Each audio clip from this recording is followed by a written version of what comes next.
It's time to cook with Susan Beck and Adelayde Martino. Welcome to the show here, dear. What are we gonna make today?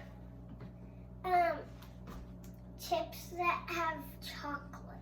All right, she calls these chips with chocolate, and this is something that she wanted to make with Aunt Sue today. So that's what we're going to show you. We are going to be making these with, hold this up, milk chocolate chips, butterscotch chips, and her favorite, Ruffles potato chips. And that's all we need in these, right? Now sometimes people put peanuts in them, but you like them best with just the potato chips, so that's all we're going to use today. All right, so I am going to put in half of the package of the milk chocolate chips, while Adelayde puts in all of the peanut butter chips. Whoops, I think I dropped two. We'll get those later. All right, put those into the pan.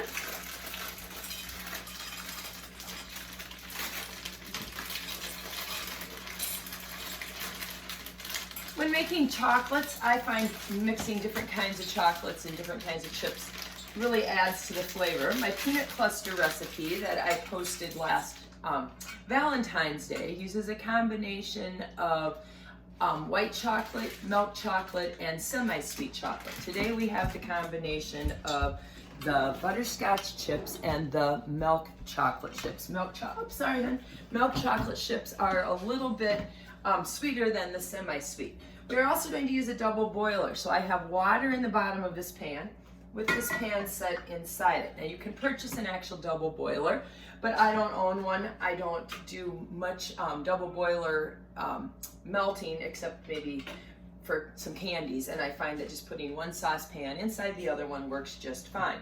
We're going to want to keep this at a somewhat low temperature because we don't want to burn our chocolate. We'll just melt it nice and slow, but that's the purpose of the water around the other pan. While I watch the chocolate melt, we're going to have Adelayde crunch up the chips. Now you could do this in a food processor lickety split, or we're going to do this in a friendly kid manner today. We're going to just put these chips into a Ziploc bag.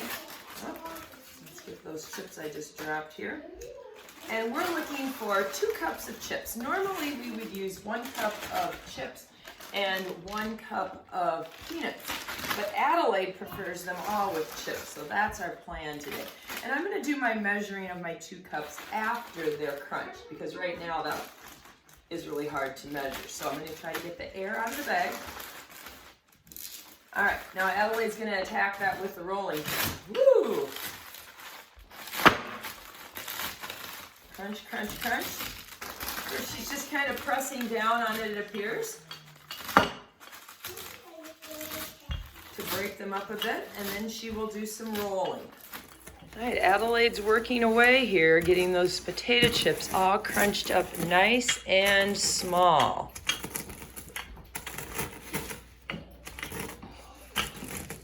Good job there.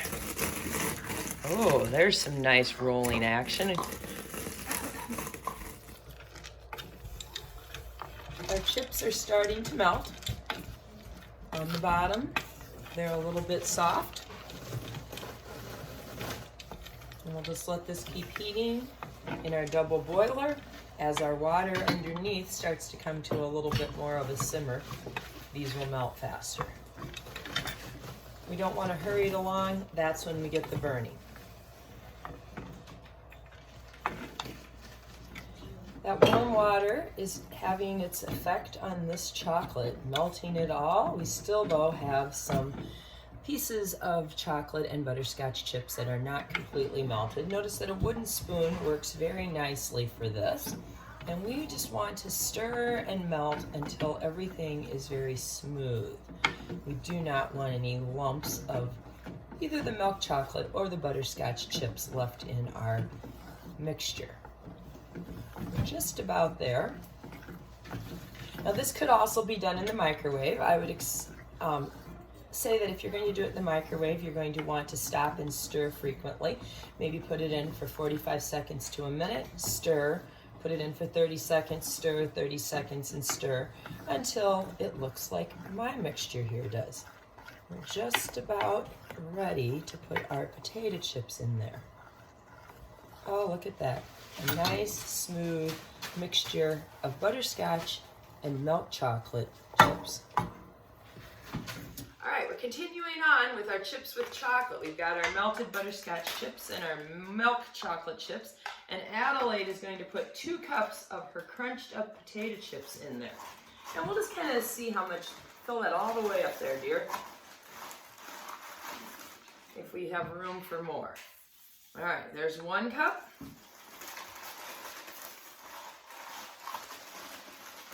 All right, there's a 2nd cup. And then she's going to simply stir that. And this chips, when I first had these, I didn't know what was giving me that crunch and that saltiness. And then I found out the secret ingredient was potato chips. You said you like Ruffles best. These are your favorite kind of potato chips? Any plain potato chips would do, although I have to say too, I think Wavy or Ruffle ones would probably be nicest. All right, look at that. She's getting those chips completely covered with the chocolate. Well, I like other potato chips too. You like Cheetos and Doritos too? Yeah. Would you like those in this chips with chocolate? No. No, okay. Well, I am also chopping up here a few nuts because that is another thing you can put into these. So we're going to make some of them just with the potato chips, and some of them we'll add in a few peanuts. Using my little nut chopper here, this is a perfect little tool to chop up your nuts nice and easily. Okay, so yeah, you could use peanut butter instead of the butterscotch chips. You could really make your sauce however you wanted, couldn't you? All right, so Adelayde is going to scoop these onto this piece of parchment paper. I happen to lay it on a cookie sheet just because it's easier to move around. But these will peel right off the parchment paper when she's finished.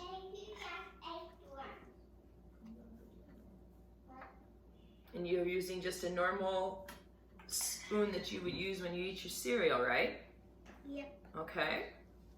And do these have to sit a while before they're ready to be eaten? No. No? You can put them in the freezer, but me and my mom do like putting them in the freezer, but you don't have to. Okay, so it speed it up. They'd be ready faster if you put them in the freezer. Do you ever put them in the refrigerator? It's a refrigerator or freezer. Okay. Put it in. I forget which one. Okay. I think you could probably do either one. Okay, she didn't think that one was quite big enough, so she's going to add a little more to that one. I heard you talking too that another recipe of mine that you really like is the jalapeno pretzels. Yes. Yeah, what do you like about those?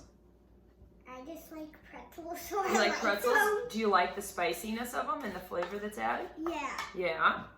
Awesome.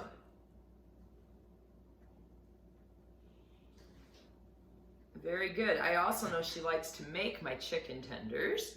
And what was the other recipe you said you like to eat a lot? Oh, I gotta remember. Was it the pizza crust? Yes. Yes, and what do you put on your pizza when you make pizza? Cheese pizza. You like cheese pizza. Well, actually, why don't we just go ahead and we'll finish this off. We'll put a dozen of them on here, and then we're gonna add nuts to the other half. Wait, this is a dozen? Yeah, it will be, I think. You can count them while I stir the nuts in. Okay. Okay, so we're gonna try this both ways. We're going to put in these peanuts. Oops, did I do that before you? I guess, you got 12. They're just not together. They're not spaced the same. All right, so I'm gonna try some with the peanuts mixed in as well. My husband loves peanut clusters. I'll post the link to those peanut clusters that I've referenced a few times. So I think he would enjoy some like this. Now, if you wanna make these look a little fancier, this is great just to serve to the family and for casual things. But I have taken these tiny little wrappers and put them in my mini muffin pan.